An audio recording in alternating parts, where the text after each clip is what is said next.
5 things changed in your superannuation on the 1st of July 2026. And if you are over 55, at least 2 of them directly affect how much you can put into super, how much tax you pay, and whether your pension goes up or down. Most people have no idea any of this happened. So let us go through each one, what it means, and what you should actually do about it. Change 1. The amount you can put into super each year just went up. The concessional cap, that is your before-tax contributions including employer super and salary sacrifice, has increased from $30,000 to $32,500 per year. After-tax contributions, called non-concessional, went from $120,000 to $130,000 per year. Now here is why this matters more if you are over 55 than anyone else. You are in the final years before retirement. Every extra dollar you get into super now, in a low-tax environment, compounds for the rest of your life. $2,500 extra per year does not sound like much. But inside super, taxed at 15% instead of your marginal rate, over 10 years, that difference adds up to real money.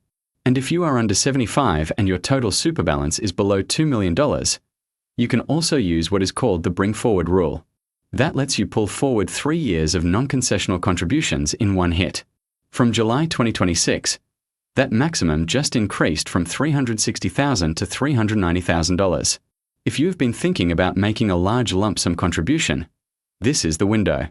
Change 2. The transfer balance cap went up. This one matters most if you are already in retirement or getting close to it.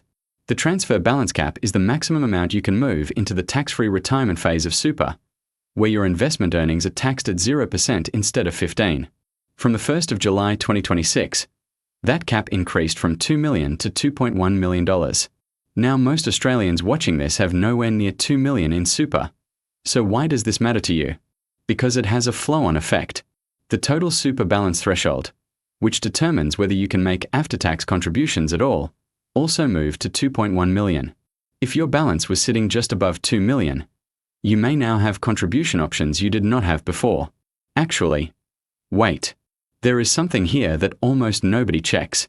If you already started a retirement pension before July 2026, your personal transfer balance cap may have increased proportionally.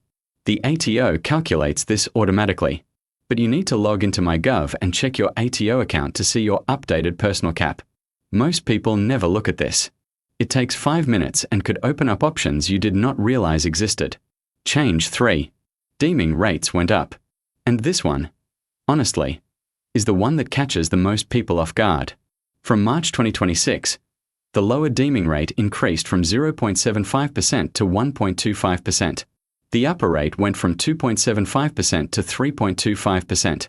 Here is why this matters. Deeming is how Centrelink calculates the income from your financial assets, your super, your bank accounts, your shares, for the age pension income test. They do not look at what your money actually earns. They apply a set rate. And when that rate goes up, your assessed income goes up, even if your real investment returns have not changed at all. That can reduce your age pension payment. For a single person with $200,000 in financial assets, the deeming rate increase means Centrelink now assumes you earn roughly $1,000 more per year than they did 6 months ago. On the income test, that reduces your pension by about $500 per year. For a couple with $400,000 in financial assets, the impact is roughly double that. If you are receiving any age pension at all, this is worth checking. Contact Centrelink or log into your MyGov account and look at your current income test assessment. If your pension changed recently and you did not understand why, deeming is likely the reason. Change 4. Payday super started.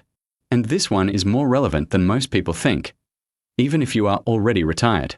From the 1st of July 2026, employers must now pay superannuation contributions at the same time as wages, every single pay cycle. Previously, employers had until the 28th day after each quarter to pay. That quarterly delay meant your super could sit outside your fund for up to 3 months, not earning returns, not protected. If you are still working, even part-time, this means your super should now be hitting your fund with every pay. Log into your super fund and check. If your employer is still paying quarterly, they are already behind. You can report this to the ATO. And if you are fully retired, this matters because it affects your adult children and family members still working. Their super is now compounding faster. It is worth having that conversation. Change 5. The work test for contributions changed. And this one affects over 67 specifically. If you are between 67 and 74, you used to need to work at least 40 hours in any 30 consecutive day period in the financial year before you could make voluntary super contributions. That requirement still technically exists, but the rules around how it is applied and what counts have been refined. And critically, if you are under 67, there is no work test at all. You can contribute regardless of whether you are working. If you turned 67 recently and stopped contributing because you thought you could not, it is worth checking your specific situation.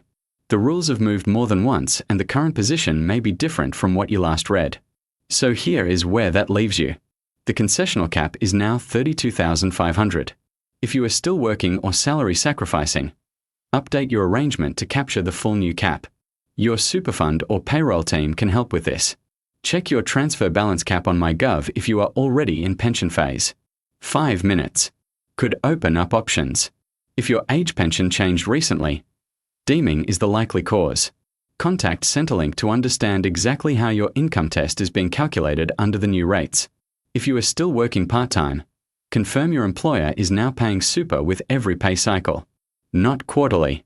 And if you are between 60 and 74 with capacity to add to super, the higher caps from July 2026 make this financial year one of the best windows in recent memory to do exactly that. The government changes super rules every year. The official details are all on the ATO website at ato.gov.au and on Services Australia at servicesaustralia.gov.au.